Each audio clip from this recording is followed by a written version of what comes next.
Olá, pessoal. Bem-vindos ao nosso webinar sobre Open Banking, a implementação na prática e as oportunidades de inovação.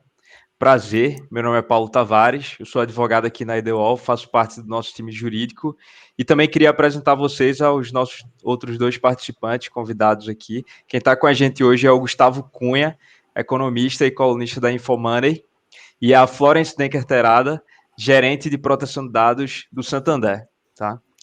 Antes de começar, eu queria falar um pouco da IDEWAL. Nós somos uma empresa de tecnologia e segurança especializada em desenvolver soluções automatizadas de verificação de identidade, feitas para facilitar o onboarding de usuários em organizações de diversos segmentos. Pois bem, depois de muita expectativa, né, o Bacen regulamentou o Open Bank no Brasil em maio, quando foi publicada a resolução conjunta número 1. Né? Agora a gente está na fase de preparativos e adaptações para que esse sistema ele seja 100% implementado, que promete aí mudar muitas coisas no mercado financeiro. Então, para começar aqui o papo, e também contextualizar um pouco esse assunto, eu pergunto para o Gustavo, a gente pode começar por ele. O que seria Open Bank, né? Qual a história do Open Bank, como ele chegou no Brasil e quais os seus principais pilares no Brasil, tá? Tá bom. Primeiramente, obrigado aí, Paulo, pelo convite aqui para vir conversar com vocês e com o público teu aí sobre esse tema, que é um tema bem interessante, né? Ele faz parte de uma bandeira maior aí do Banco Central, né? Que é uma bandeira de inovação, né? Que tem alguns pilares aí. Open Bank é um, pagamentos instantâneos é outro, aumento de competitividade bancária do modo geral, né? Via inovação. Quando a gente olha a história do Open Banking, o Open Banking começou na Inglaterra, né, foi o primeiro país onde começou a implementação do Open Banking. Tá? Ele começou de uma forma a tentar fazer com que os dados se defina de quem são os dados bancários. Então, assim, havia uma dúvida antes do Open Banking se os dados bancários eram dos bancos ou das pessoas, né, dos donos das contas bancárias.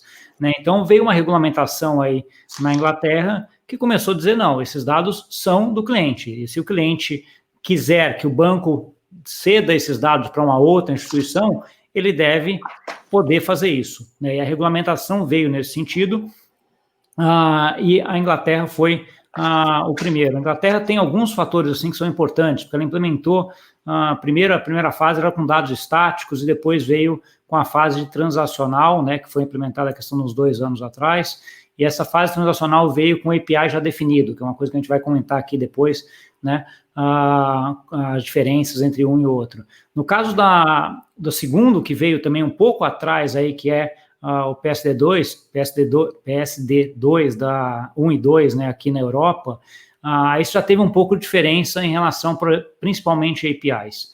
Né? A Inglaterra definiu um padrão, aqui na Europa a gente não tem definido, mas de qualquer forma, o cerne é o mesmo, a ideia é de que o dado que está lá no banco é do cliente e o cliente pode pedir para o banco ceder para alguém. Tá?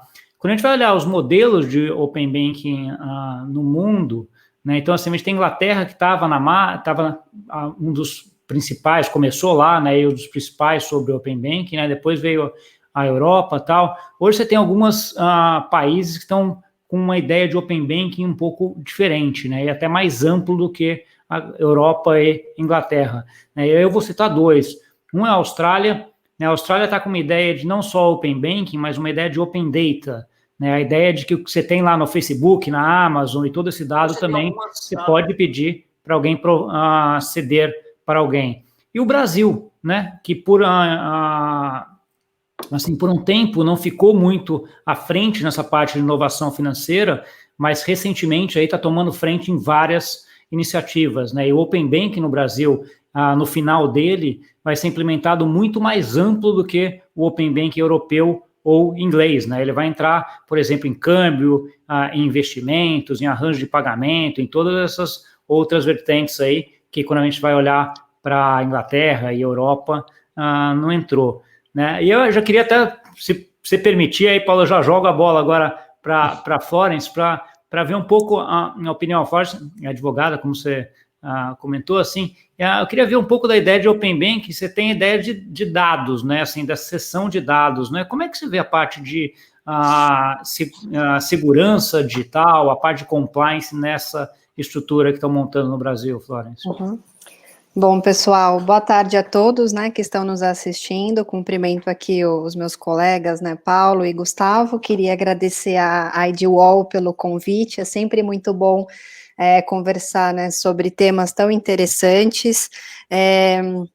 Eu, atualmente, né, a minha atuação, ela está mais voltada, né, para Lei Geral de Proteção de Dados, mas eu acompanho, né, esse tema desde 2017, porque eu trabalhei na Febraban e no início das discussões eu pensava, né, nossa, isso aqui vem para chacoalhar o mercado e para realmente mudar, né, algumas coisas como que são tão sólidas hoje, né, na forma como os bancos se relacionam com os clientes, na forma, né, como existe, né, como o Gustavo disse, essa questão, né, os dados são dos titulares, né, e eu acho que isso vem muito à tona, não só, né, com leis de proteção de dados, mas também com essas movimentações setoriais, né, muito puxadas aí por reguladores, que acabam trazendo, né, à baila das discussões sobre a questão, né, do poder decisório sobre o uso dos dados. Então, feita essa breve introdução, né, queria também fazer um disclaimer, né, que tudo que a gente comentar aqui é de responsabilidade integral somente minha, né, que eu não falo por esse tema aqui representando o meu empregador, mas eu acho que é importante, né, a gente fazer esse disclaimer. Respondendo a sua pergunta de forma objetiva, Gustavo, eu acho que a forma, né, como o Open Banking foi apresentado na resolução, ela é extremamente intrigante, porque a gente tem aí pelo menos 4 fases, né, então, para dar um contexto também introdutório no que você disse, né, a gente tem uma primeira fase aí, né, mais relacionada ao Open Data, que diz respeito, né, à publicação, né, publicação de informações sobre dependências próprias, correspondentes, canais eletrônicos, né, então eu acho que isso é muito importante e não envolve aqui especificamente o dado da pessoa física, né. Já a segunda fase, e essa primeira fase, né, ela está prevista, né, para ser colocada de pé até o final, né, desse ano. Já a segunda fase, ela entra aqui um pouquinho nessa parte que você comentou, né, que é o compartilhamento de dados cadastrais e transacionais, né, então, que a gente tem aí como prazo, né, para efetiva implementação até maio do ano que vem.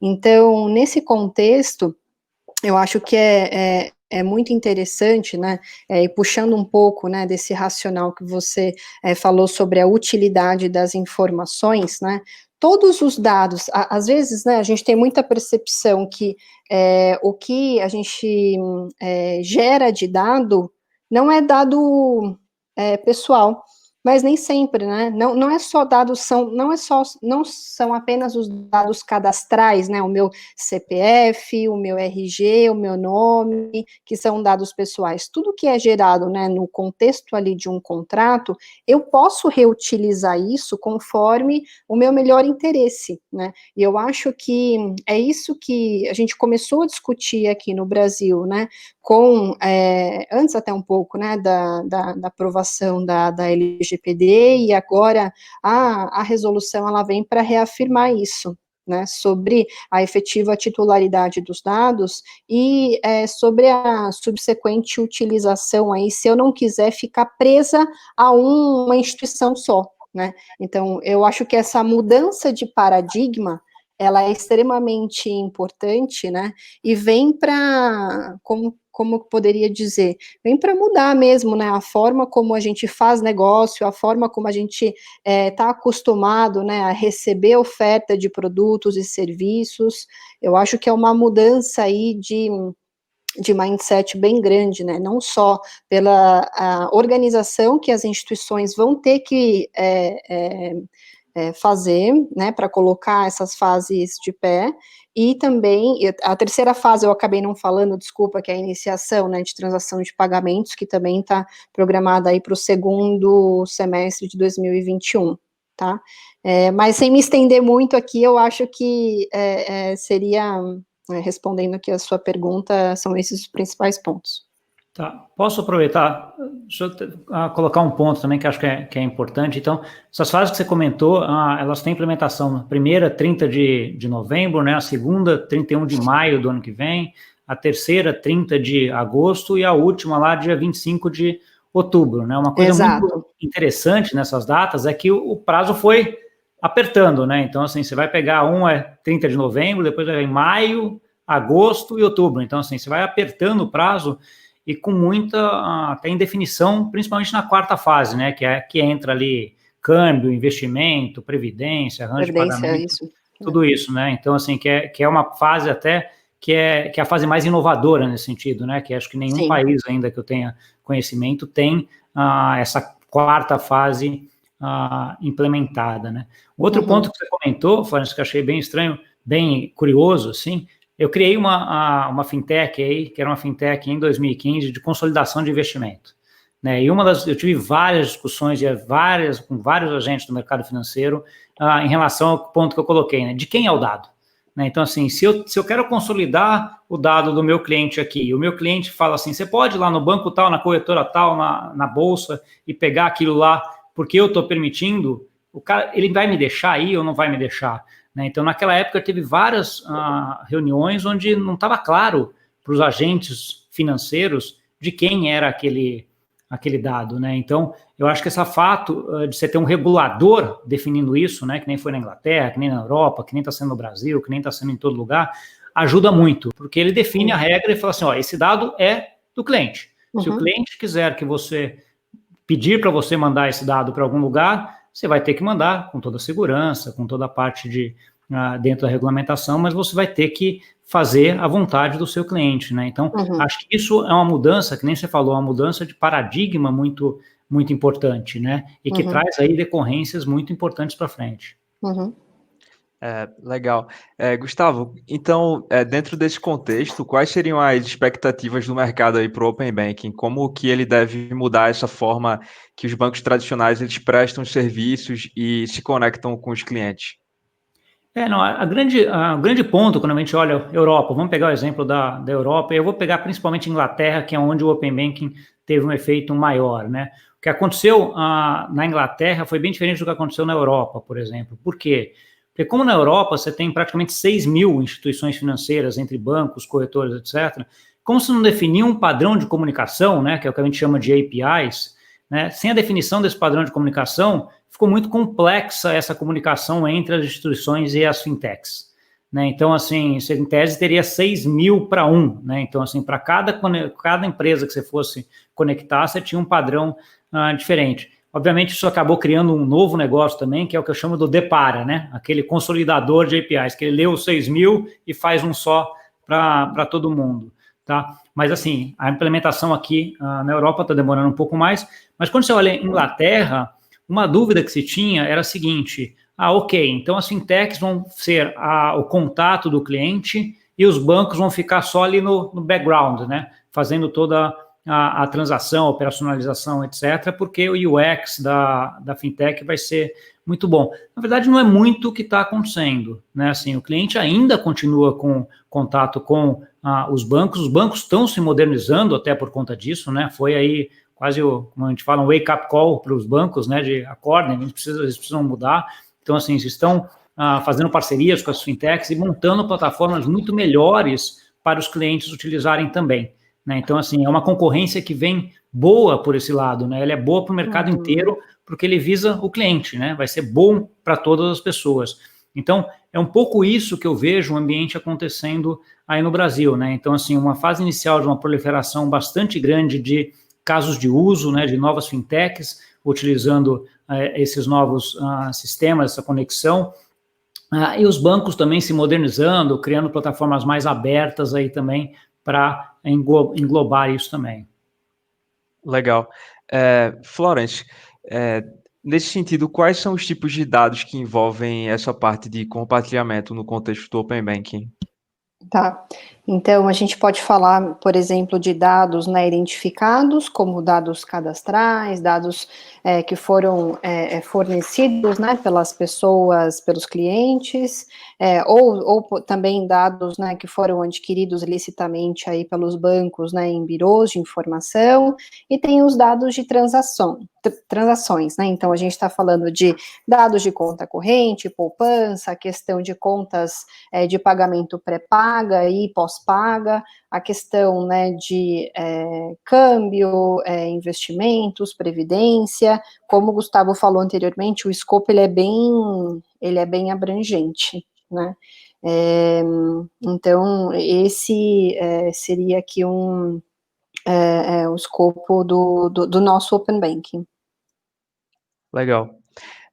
Um dos pontos que que é mais significativo assim, para o sucesso do Open Banking é essa relação, né, entre os bancos e as empresas que vão desenvolver essas soluções, né, dentro do Open Banking.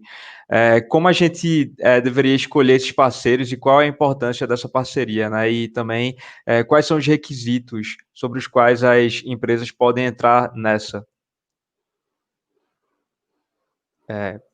Quer começar, Fanny, ou eu começo? Pode falar, Gustavo, tranquilo.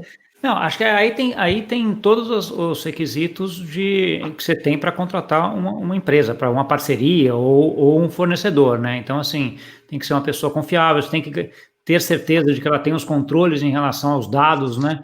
Como eu falei, aqui a gente está falando de dados de clientes, né? Então, assim, a lei de proteção de dados está aí, né? Está sendo implementada no Brasil e tem um monte de regras para serem definidas que você pode acarretar em multas, né? Caso você vaze esses dados ou tenha algum problema, né? Então, assim, fazer uma due diligence correta, né? Se você é uma empresa que está querendo contratar uma empresa que vai utilizar no Open Banking, é super importante.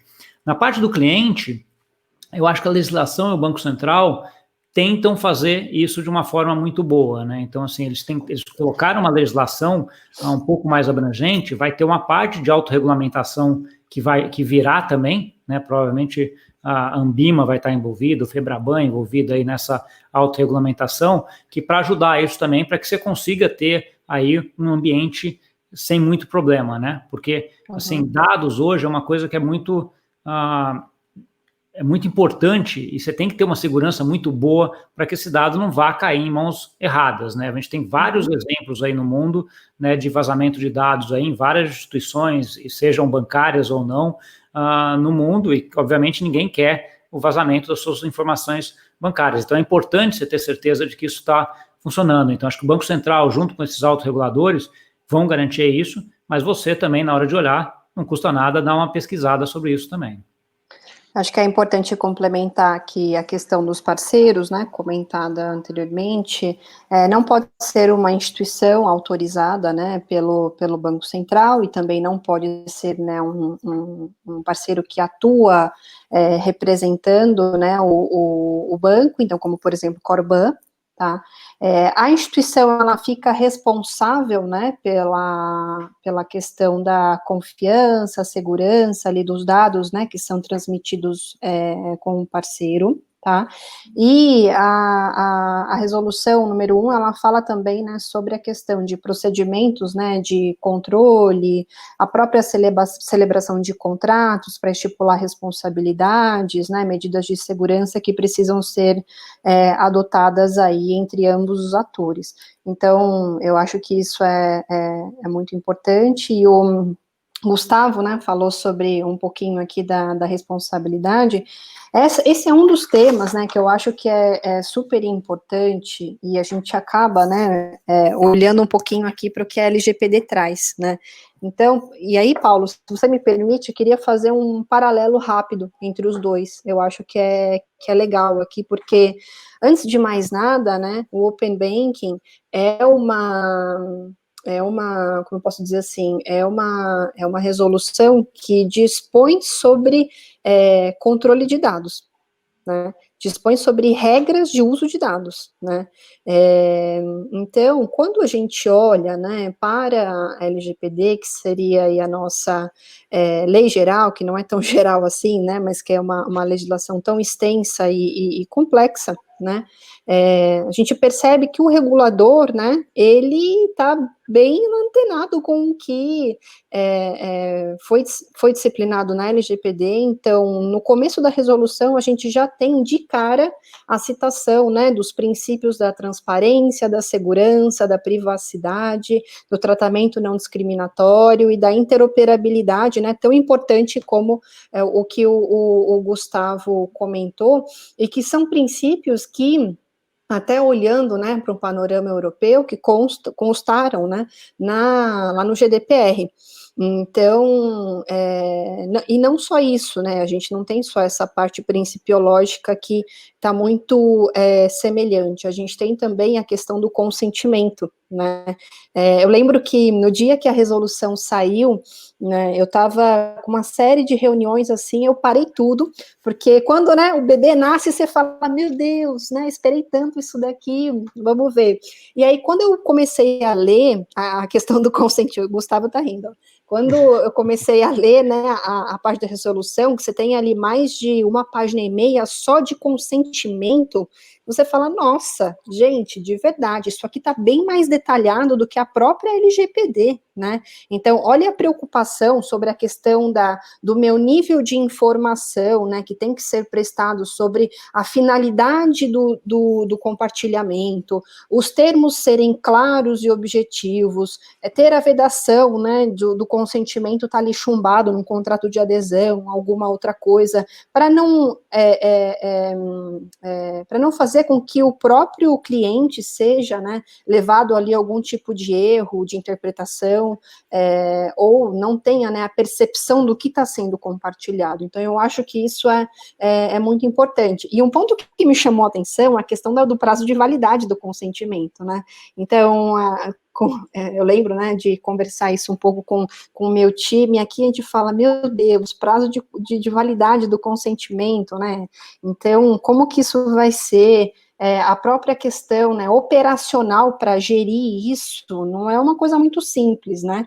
Você ter a guarda dos logs, ter ali uma cadeia de custódia sobre essas informações para, eventualmente, né, se você tiver ali um acionamento judicial ou administrativo, você conseguir fazer prova disso, eu acho que são detalhes ali super minuciosos, né, que todas as instituições que vão fazer parte aí do Open Banking, né, como parte obrigatórias, né, instituições aí que se enquadram na categoria S1 e S2, né, então, eu acho que esse seria um ponto do consentimento e dos princípios. Eu acho que a gente consegue ter aí, né, uma similaridade muito grande com a lei de dados. E, por último, né, essa questão da segurança, né, que vocês já comentaram. Então, a instituição transmissora dos dados, né, ela fica responsável por autenticar, né, não só o cliente, né, o titular, mas também, né, a instituição receptora disso. Então, receptora dos dados, né? Então, o estabelecimento ali de testes, trilhas de auditoria, a questão de controles, a própria questão, né, de correção de alguma deficiência, né? Eu acho que são obrigações que elas vêm muito para a questão, né, de ter ali um respaldo de segurança para continuar incentivando, né, aqui, do ponto de vista de inovação, de abertura de informações, de fomento, né, a novos produtos e serviços, mas também com o devido zelo, né, a questão de sigilo de dados. Então, sem me alongar muito, eu acho que esses pontos aqui, eles são extremamente importantes aqui sobre os dois temas, né? Legal. Pode falar, Gustavo. Não, eu queria ver um pouquinho a tua opinião, Flávio. Como você está no banco trabalhando em relação a isso também, como é que você vê o cronograma de implementação disso daí? Olha, eu acho bem arrojado, não só, né, porque a gente tem aqui um cenário, né, eu acho que essa primeira fase não tanto desafiadora, tá? Mas principalmente a segunda e a terceira fase, eu acho que sim, a gente tem um desafio muito grande, né? Principalmente com relação o estabelecimento aí da governança e a parte, né, técnica, para que layouts, enfim, a própria definição, né, de escopo de dados, a granularidade disso que tem que ser acordada ali entre as instituições participantes, né, do Open Banking. Então, e isso, Gustavo, vem tratado, né, de forma prioritária aí por todas que serão participantes obrigatórias, mas também a gente tem uma série de outros projetos, né, com data já estabelecida. Então, eu brinco, né, aqui nas aulas e no meu dia a dia, falei, gente, quando a gente achava, né, que a LGPD estava pesado, né, aí vem o regulador com esses prazos aqui que não são tão amigáveis, né? Então, fora a PIX, fora outros projetos regulatórios aí que têm datas bem, assim, exíguas.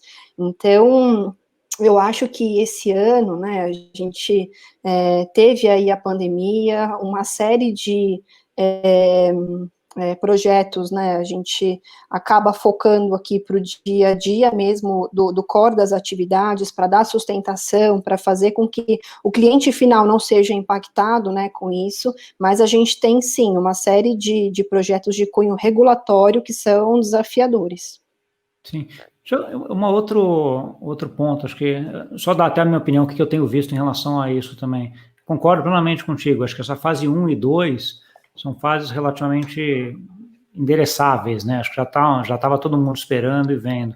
Né? Minha preocupação é mais quando a gente vai lá para a fase de iniciação de pagamentos, e aí câmbios, seguros, investimentos, toda essa parte da fase 4 aí, que tem muita coisa para ser definida ainda, né? Então, assim, a fase 1 e 2 já estão meio endereçadas, mais ou menos, já está meio discutido, né?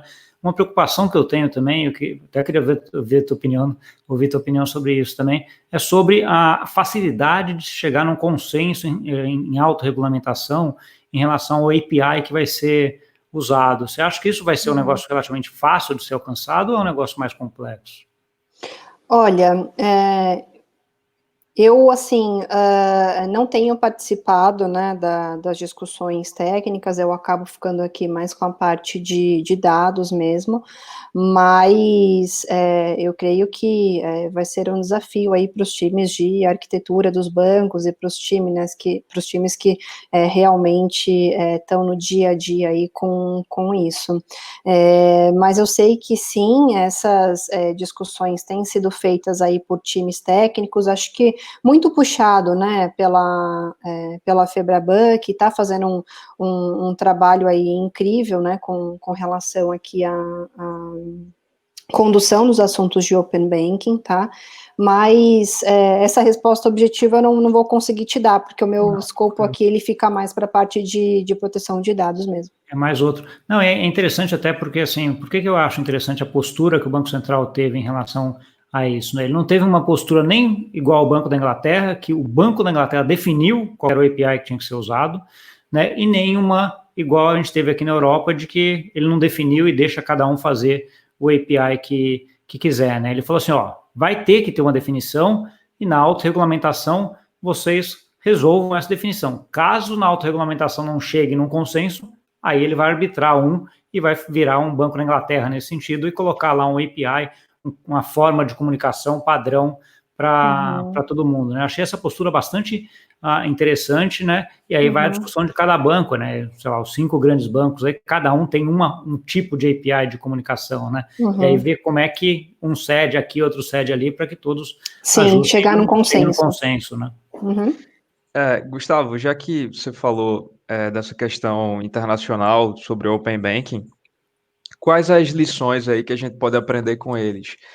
Vocês acreditam que a regulamentação do Bacen ela atende essas especificidades do cenário brasileiro, ou ainda vai ser preciso fazer muitas alterações, né, para que ela comporte nossas reais necessidades?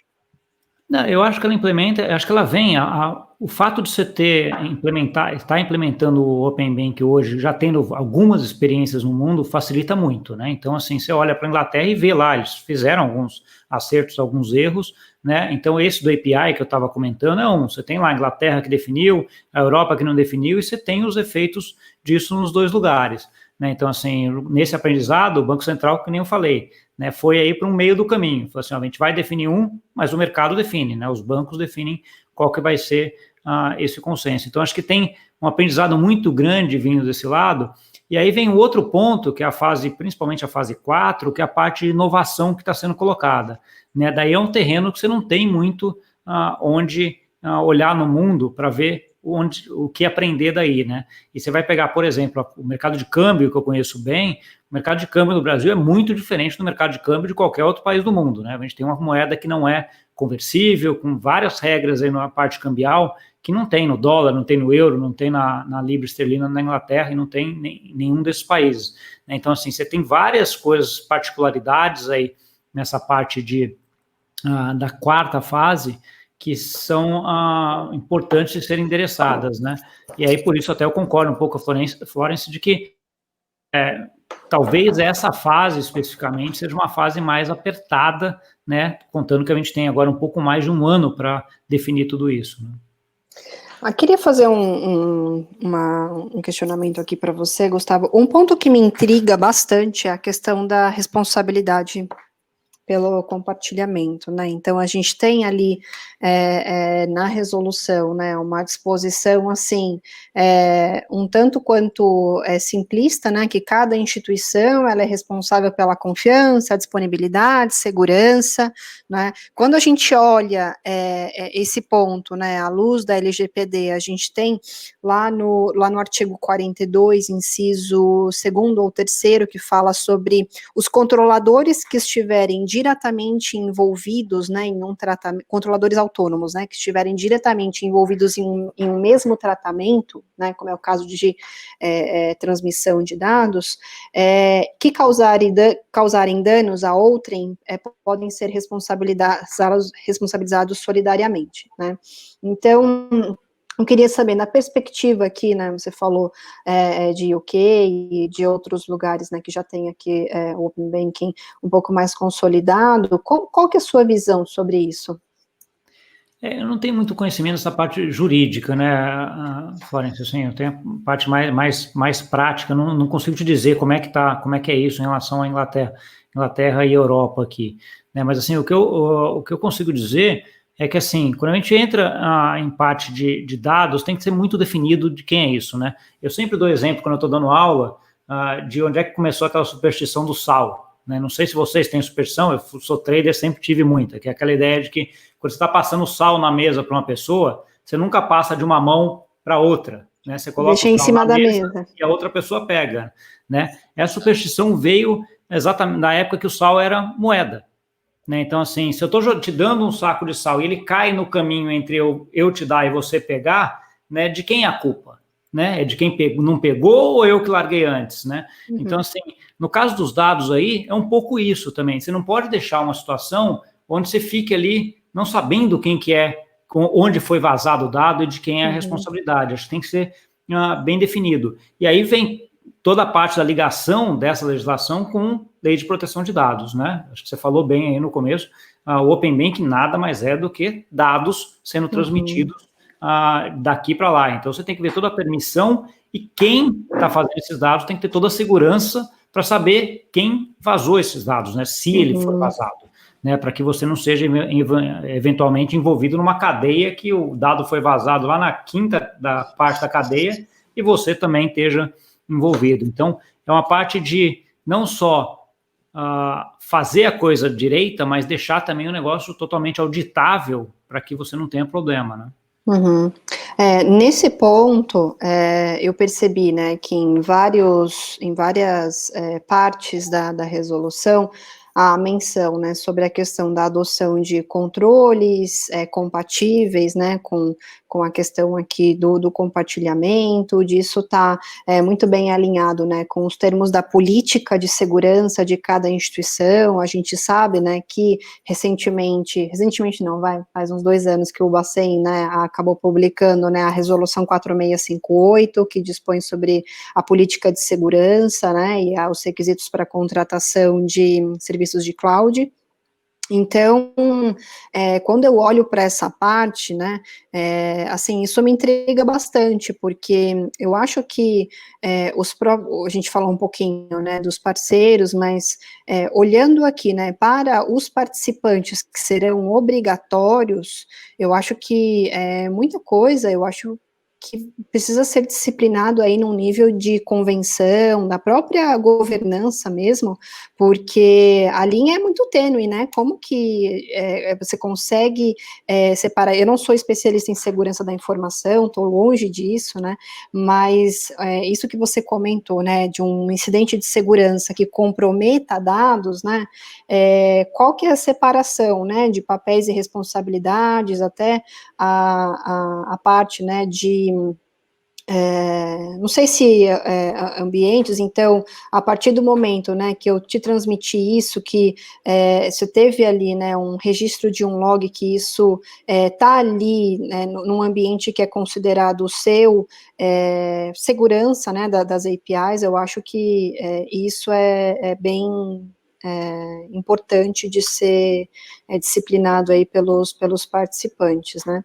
Então, nessa linha, eu acho que vale a gente fazer um breve comentário sobre a questão da indicação do diretor, né, o Bacen, né, ele vem muito, não só na 4658, né, mas em diversos outros assuntos, né, o regulador exige, né, esse ponto focal, né, essa pessoa esse diretor, né, que seja responsável aí pela parte do Open Banking, inclusive, né, com a obrigação de disponibilização, né, de relatórios semestrais sobre a quantidade, né, de chamadas que existiram, a própria questão, né, se houve algum tipo de problema. Então, eu acho que isso, né, vem aí como uma carga, né, de prestação de contas sobre, bom, não é só entrar e participar, você tem que monitorar, você tem que estar ali, né, numa atuação, ter ali, né, como se fosse um pai da criança, né, que seja ali atuante mesmo nesse tema, e que no final do dia, se existir algum problema, na porta dessa pessoa, né, desse representante, né, do banco, no caso, na porta, né, nesse contato, né, que vai responder por isso. Não sei se você tem algum ponto aqui para comentar, né, sobre essa questão aqui da indicação.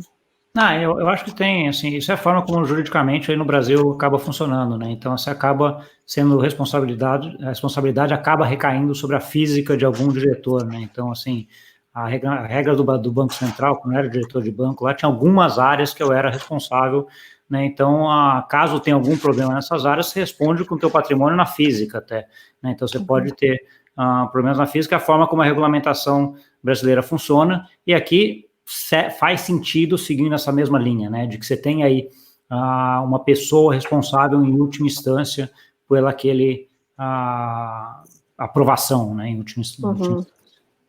Aqui eu até separei, né, como uma lista aqui, consolidando, né, a gente tem nesses relatórios semestrais, né, a obrigação, né, de informar no mínimo as demandas, né, dos clientes, as demandas de canais de atendimento para suporte, os incidentes relacionados à segurança de dados, testes de continuidade, né, os resultados deles, quantidade de chamadas de interface no período, segregadas por cliente e por tipo de dado, e os indicadores de desempenho, né, e a obrigação também desse relatório ser submetido ao comitê de risco da instituição e ao conselho de administração, né, então, veja o peso, né, que isso tem aqui para ser cientificado, né, num nível da alta administração aqui do banco e muito também relacionado, né, com o tema de riscos, né, então, eu acho isso daqui extremamente interessante.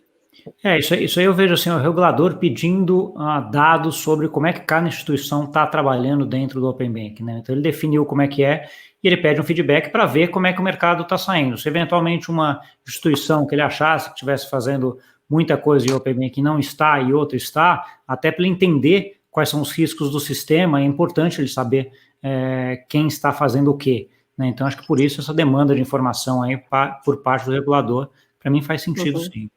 Uhum. Gente, a gente já está aqui em 42 minutos, né? E tiveram algumas pessoas que fizeram algumas perguntas que estão vendo aí o webinar. As perguntas vão aparecer aqui na tela.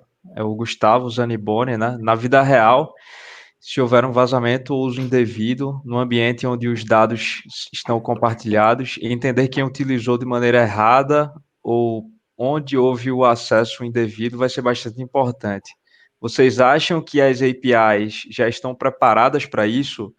Para usar, entre aspas, tags marcadoras de qual dado está com quem?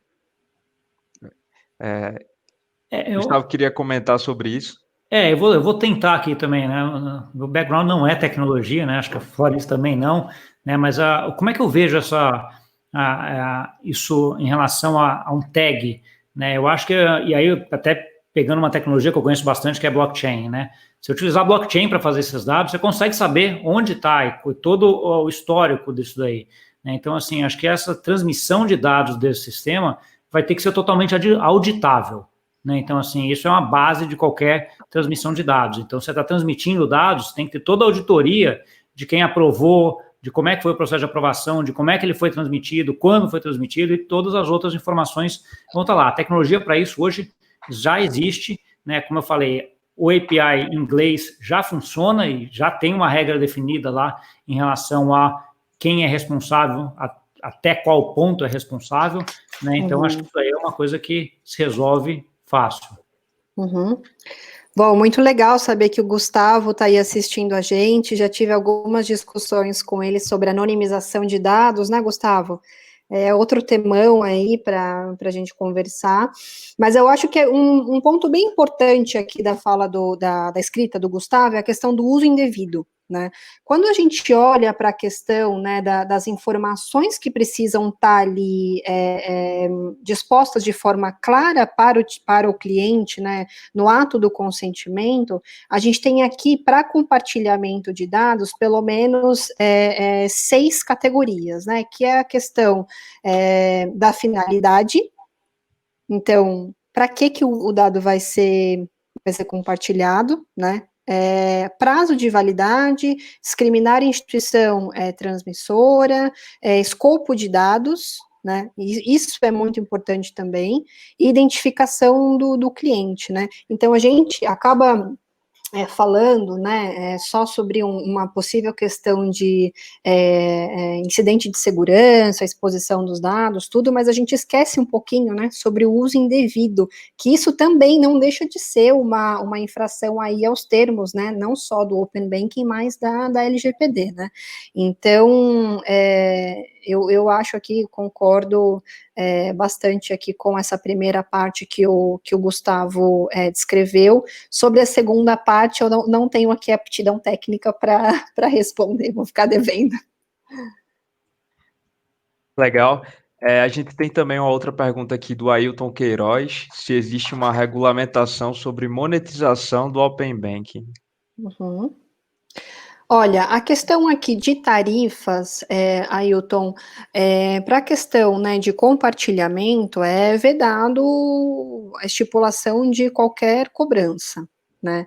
Agora, existe um ponto, né, sobre o ressarcimento de despesas entre as instituições, né, e eu acho que isso vai ser tratado aqui em sede de governança, tá?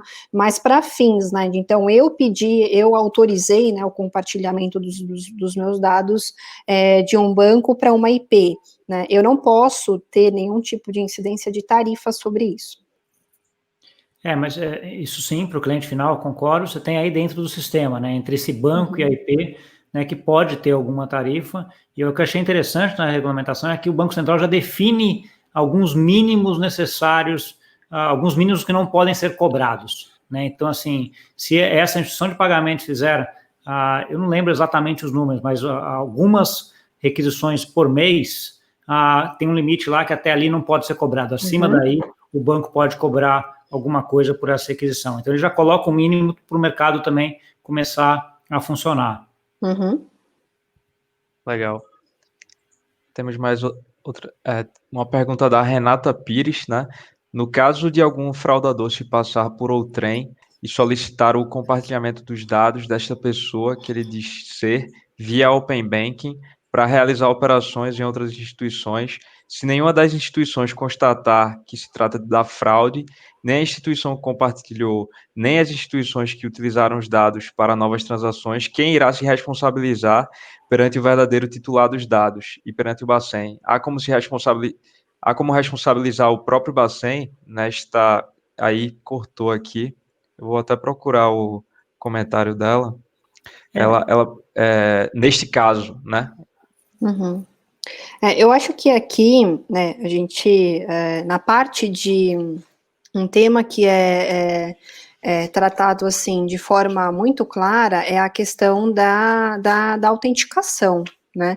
Então, antes de mais nada, eu acho que aí todos os participantes, eles vão ter que se atentar muito, de forma muito objetiva aqui, ao processo, né, de autenticação desse cliente, e aí, enfim, isso a ser desenvolvido, né, mais para a segunda e terceira fase, mas com o intuito, né, de mitigar esse tipo de problema com relação à fraude, né? A gente sabe que nós aqui no Brasil temos um mercado extremamente criativo, né, de fraudes que não só acontecem aí diretamente contra bancos, né, você tem tipos de fraudes, engenharia social, que acabam entrando, né, por até terceiros, telecoms e outras, para acabar obtendo, né, acesso ali aos seus dados e aplicar golpes, enfim, a pessoas que acabam não se atentando, né, às regras gerais aqui de segurança. Não, eu acho, respondendo aí um pouco a tua pergunta também, Renata, o que eu acho é o seguinte, o teu problema aqui está na identificação, né, de quem identificou esse fraudador, que entrou lá e foi identificado como sendo a pessoa e não era uma outra pessoa que estava entrando nesse lugar. Então, assim, foi um problema de identificação. Caso essa pessoa, no final das contas, vai ser fazer uma coisa com a tua conta lá e que você não queria, obviamente o sistema bancário que vai ter que arcar, né? O sistema bancário, ou o banco, a instituição de pagamento, alguém que está ali naquele meio, né? Porque foi uma identificação errada. Isso pode acontecer? Pode. É mais ou menos a ideia, se a gente pegar, a ideia de a pessoa usar um cartão de crédito teu, por exemplo. Né? Então, assim, acontece. Né? Muita gente já teve cartão clonado, etc. Aconteceu, mas aí o próprio sistema se adequa e assume, e resolve isso daí. Acho que não vejo caso de chegar no Banco Central, que é esse teu ponto, né? Porque o Banco Central simplesmente está dando a regulamentação e a forma de pagamento, né? Ele não está envolvido na transação. Temos uma outra pergunta do grande Gustavo Zaniboni aí, está participando ativamente do webinar. Como provar que o consentimento foi obtido conforme a lei, já que o ônus da prova é de quem obtém o consentimento? Nesse ponto que a Florence incita sobre a operacionalização, logs e etc. Aqui,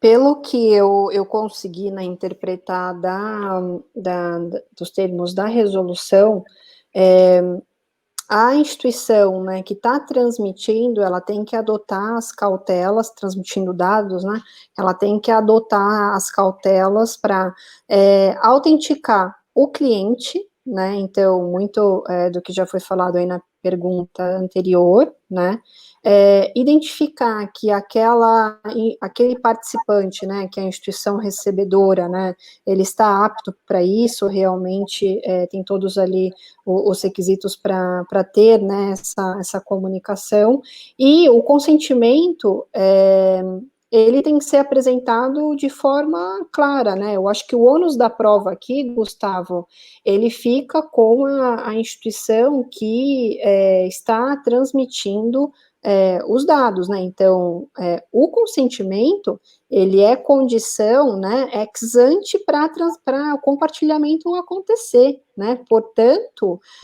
todas as medidas, né, técnicas e administrativas, né, eu uso esse termo, né, operacionalização, mas todas a guarda dos logs, e a custódia dessas informações, penso eu que fica com a instituição, né, que detém ali os dados e está transmitindo para uma terceira, para uma instituição receptora.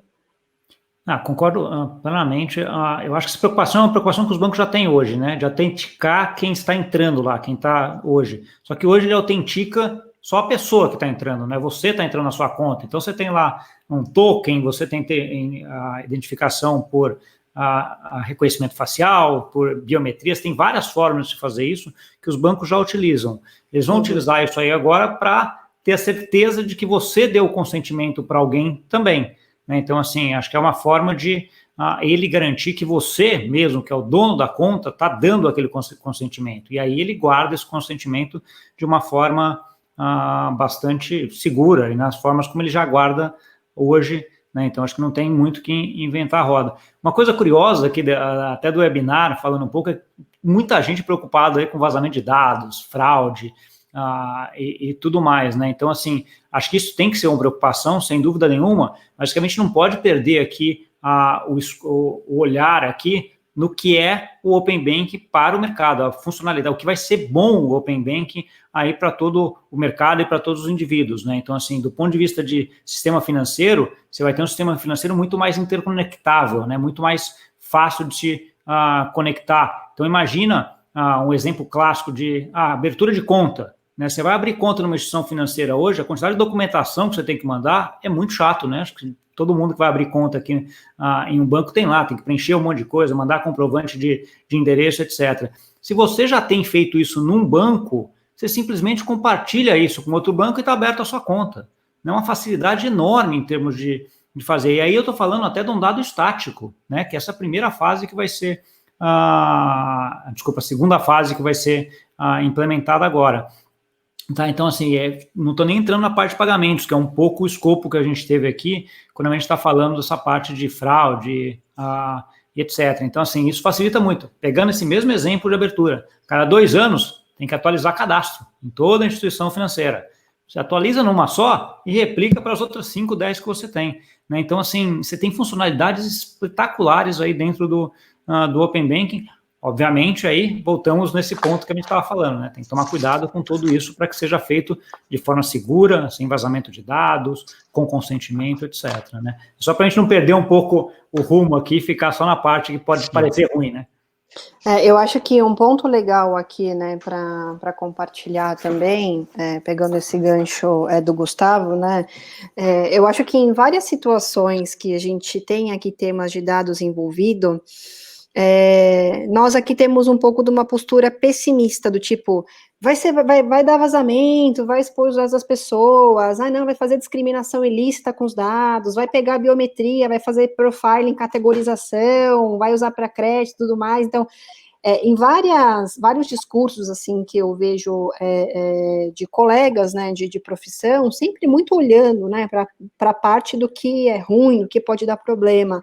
mas a gente acho que tem que focar, né, no que é benéfico, né, na parte de o quanto, né, que o próprio consumidor, que o titular, né, o cliente, ele pode ter informações de forma mais facilitada, muitas vezes, né, por compartilhar dados, ele pode ter, por exemplo, uma avaliação de crédito muito mais apurada, né, numa instituição, por exemplo, que você tem, né, uma régua aí de risco muito maior e pode aí ter um limite não tão legal, taxas que não cabem aí no seu bolso, né? Você ter essa liberdade de compartilhar informações e ter uma segunda, ou terceira, ou quarta avaliação aí por outras instituições, né, que realmente queiram atrair esses clientes e fazer negócio aí de acordo com o seu apetite de risco, eu acho que isso é uma via de mão dupla,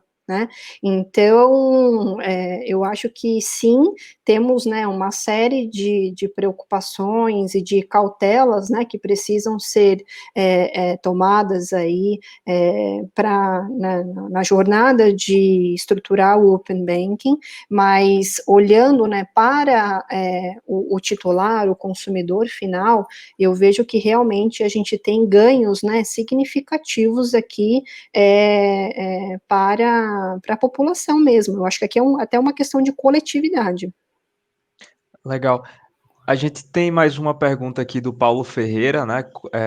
Ele pergunta: como visualizam a concorrência entre os bancos e as fintechs com esse advento do Open Banking? Existem vantagens ou desvantagens? Gustavo, acho que a bola está contigo, né?